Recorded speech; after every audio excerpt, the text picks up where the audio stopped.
बहू का कुत्ता। रॉकी, ओ मेरे रॉकी, किधर गया तू? अरे मेरा बच्चा किधर गया तू रॉकी? आओ ये रहा।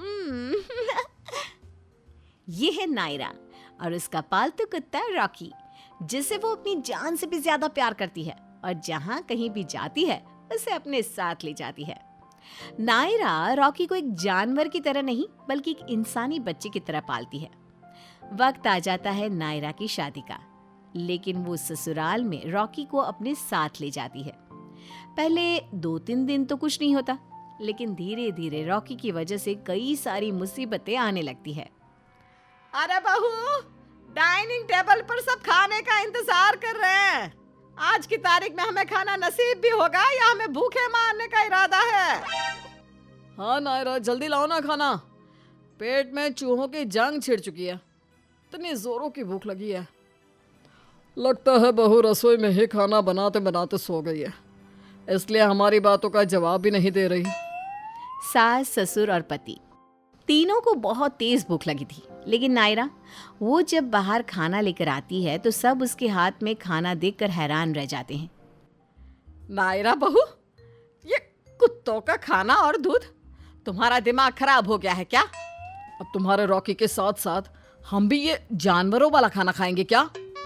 अरे नहीं नहीं, ये खाना तो सिर्फ मेरे राजा बेटे रॉकी के लिए है। वो भी तो हमारे साथ बैठकर यहाँ खाना खाएगा ना। और खबरदार, जो आइंदा से उसे जानवर कहा तो वो जान है मेरी। क्या? बहू बोर आ गई है। ये तो तब सोचना चाहिए था जब आप अपने शुभ हाथों से कौशिक और नायरा की कुंडलियां मिला रहे थे। अरे सुहासिनी, अब पछताए हो तो क्या जब चिड़िया चुग गई खेत। Rocky, come on my boy. Rocky खुशी से दौड़ते दौड़ते वहां आता है। चल रॉकी, आज तेरा सारा फेवरेट खाना है, खा ले पेट भर के। खास कुत्तों वाली बेकरी से तेरे लिए ये तेरे मनपसंद बिस्किट्स भी लाई हूँ। रॉकी तुरंत ही सारा खाना खाने लगता है।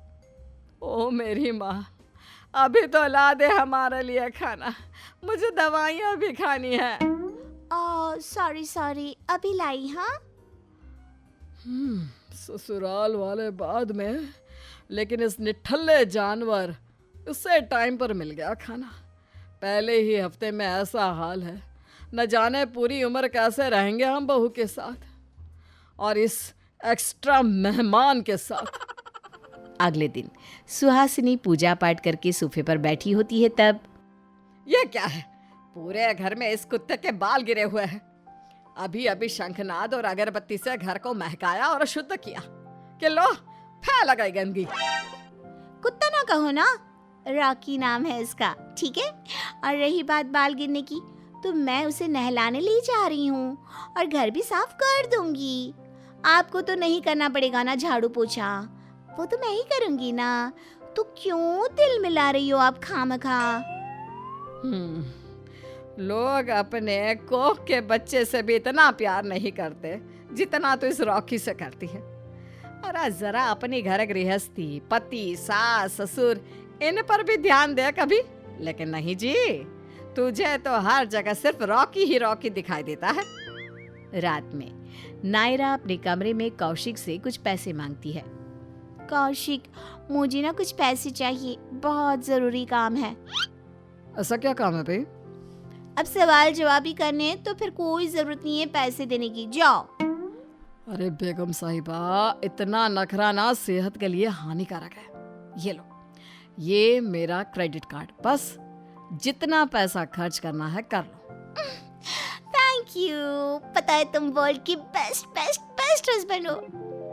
अगले दिन नायरा एक बड़े से महंगे मॉल में जाकर कुत्तों के कपड़े, खाना और उनके खिलौने खरीद कर ले आती है और सारे पैसे खर्च कर देती है। घर लौटने के बाद, हाय राम, कितने पैसे खर्च कर दिए, मिट्टी में मिला दिए सारे, वो भी इस रॉकी के लिए। नायरा, मुझे तो लगा कि तुम अपने लिए और घर के लिए कुछ खरीदना चाहती हो, लेकिन तुमने तो इस छछूंदर के ऊपर सारे पैसे उड़ा दिए। कौशिक, तुम्हारी हिम्मत कैसे हुई मेरे बच्चे को ऐसे बोलने की? अब मैं तुम्हें कभी भी बच्चा नहीं दूंगी। मैंने सोचा था कि रॉकी को एक भाई या बहन मिल जाएगी, लेकिन अब बिल्कुल नहीं। क्या? अरे तू कोई नशा करके आई है क्या, या कुछ अनाप शनाप खा लिया है जो ऐसी बहकी बहकी बातें कर रही है? नायरा रोने लगती है और रोती हुई कहती है, हाँ, तो इसमें क्या गलत कहा मैंने? सही तो कहा। कौशिक और आप दोनों को बच्चों का मोह नहीं है, स्नेह नहीं है, इसलिए मेरे इस छोटे से नन्हे से रॉकी से भी आप ऐसे बदसलूकी से बर्ताव करते हैं। खैर, कुछ दिन बीतते हैं। एक दिन जब सास की सहेलियां घर पे आती हैं, तभी दरवाजे पर,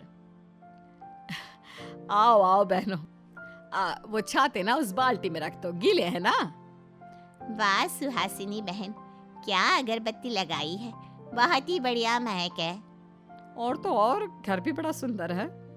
कि तभी अचानक से वहां पर रॉकी आ जाता है और वो सास की सहेलियों को देखकर जोर से भौंकने लगता है।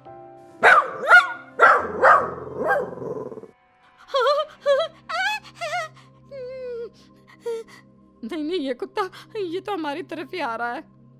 अरे खड़ी क्या है, भाग यहाँ से। सास की सहेलियां डर के मारे दुम दबाकर भाग जाती हैं, जिससे सुहासिनी को बहुत गुस्सा आता है। फिर शाम में जब नायरा घर से बाहर गई हुई होती है, तभी रॉकी सुहासिनी और प्रेमलाल के कमरे में जाकर उनके बेड पर खेलते वक्त सुसु कर देता है। बाद में इस बात का पता चलने पर सुहासिनी एकदम गुस्से से आग बबूला हो जाती है। नायरा! सुहासिनी के चिल्लाने की आवाज सुनकर नायरा, रॉकी, कौशिक और प्रेमलाल सभी घरवाले भागे दौड़े उसके पास आते हैं। क्या हुआ माँ? हाँ सुहासिनी, क्या बात है? टेल सासू माँ, फटाफट बोलो, इतना सस्पेंस मत बनाओ। मुझे रॉकी को पार्क भी तो घुमाने ले जाना है ना फिर। अरे आग लगे तेरे पार्क को, तेरे इस रॉकी ने मेरा बिस्तर गिला कर दिया। ये देख, ये क्या है? इसे छोड़ा किसी सड़क पे या आश्रम में, नाक में दम कर रखा है इसने। छी छी छी छी, अब मैं इस बिस्तर पर नहीं सोऊंगा। कौशिक बेटा, वो गेस्ट रूम की एसी ठीक करवा दे, मैं अब से वहीं पर सोऊंगा। लेकिन मेरे रॉकी ने ये जानबूझकर थोड़ी ना किया है। हाँ हाँ, तेरे रॉकी पर तो हीरे मोती जड़े हुए हैं ना, वो तो कुछ जानबूझकर कर ही नहीं सकता। अब तक 3 कांच के बर्तन टूटे हैं इसकी वजह से। कौशिक के पापा का चश्मा तोड़ा, रसोई में, हॉल में, आंगन में, छत पे कोई कोना नहीं छोड़ा गंदगी फैलाने का। और भी बड़ी लंबी लिस्ट है इसकी गलतियों की, गिनवाऊं क्या? मुझे तो ना आप लोगों से बात ही नहीं करनी, हमेशा मेरे बेटे को डांटते रहते हो, जैसे कि कोई नन्हा बच्चा घर पे गंदगी फैलाता ही नहीं। मेरे रॉकी ने क्या कर दिया, राय का पहाड़ बना लिया आपने तो। दिन बीतते गए और रॉकी की वजह से घर में आए दिन परेशानियां बढ़ती जाती है। एक दिन जब घर पर सुहासिनी अकेली होती है, तभी चलो जरा मंदिर में दिया लगा दूं और शाम के भोग की तैयारी कर लूं। सुहासिनी जैसे ही कुछ करने जाती है, उसे अचानक से सब धुंधला धुंधला दिखाई देने लगता है और वो चक्कर खाकर गिर जाती है। तभी वहां पे रॉकी आता है और वो सुहासिनी को बेहोश पड़ा देखकर तुरंत गली के बाहर वाले क्लिनिक पर भागा भागा जाता है और डॉक्टर के सामने जाकर जोर जोर से भौंकने लगता है। अरे ये कुत्ता इतना भौंक क्यों रहा है? और इसे मेरे कैबिन के अंदर किसने आने दिया? ये तो मेरी मॉम की फ्रेंड सुहासिनी आंटी की बहू का कुत्ता है। काफी समझदार, शांत और प्यार भरे स्वभाव का है। अगर ये ऐसा कर रहा है तो मतलब इसके पीछे कोई ना कोई बात जरूर होगी। मैं इसे वापस छोड़कर आती हूँ। अब नर्स रॉकी को छोड़ने उसके घर आती है तो वहाँ सुहासिनी को बेहोश देख तुरंत डॉक्टर को फोन करके वहाँ बुला लेती है, जिसके बाद वो उसे वहाँ से हॉस्पिटल ले जाते हैं और उसके घर वालों को भी इन्फॉर्म कर देते हैं। क्या हुआ डॉक्टर, प्लीज बताइए, मेरी माँ ठीक तो है ना? जी, सुहासिनी जी की तबीयत बिल्कुल ठीक है। उन्हें माइनर अटैक आया था और अगर वक्त पर उन्हें हॉस्पिटल नहीं लाया जाता तो मामला और भी गंभीर हो जाता, और इसका श्रेय जाता है इस क्यूट से कुत्ते को। इसी ने हमारे पास आकर हमें इन्फॉर्म किया और टाइम पर सुहासिनी जी की जान बच गई। क्या? सुहासिनी को घर लाया जाता है और सभी अब तक आश्चर्यचकित ही बैठे थे कि रॉकी ने इतना बड़ा काम कैसे कर लिया। नायरा बहू, मैं गलत थी। रॉकी वाकई में बहुत समझदार है। आज उसी की वजह से मेरी जान सही सलामत है। बहुत बहुत धन्यवाद तुम्हारे रॉकी का। हाँ बहू, शुक्रिया। वो सच कहते हैं, कुत्ते जैसा वफादार और कोई नहीं। शायद तुम्हारे और रॉकी का कोई पिछले जन्म का नाता होगा, इसलिए भगवान ने तुम्हें इसकी मम्मा बनाया। सो सॉरी रॉकी को भला बुरा बोलने के लिए। लेकिन अब रॉकी भी इस घर का सदस्य है, वो भी सबसे महत्वपूर्ण है। अपने परिवार को इस तरह रॉकी के लिए प्यार जताते देख नायरा की आंखें भर आती है। थैंक यू तो मुझे आप लोगों को बोलना चाहिए। फाइनली आप सबने रॉकी को अपना ही लिया। थोड़ा सा बदमाश है लेकिन उतना ही प्यारा भी तो है। ये मेरा हीरो है। लव यू मेरे शेर पुत्र रॉकी। इस तरह बहू का कुत्ता वक्त के साथ सबके दिलों की धड़कन बन जाता है और सभी रॉकी को खूब प्यार देते हैं और एक साथ खुशी से और स्नेह से रहते हैं।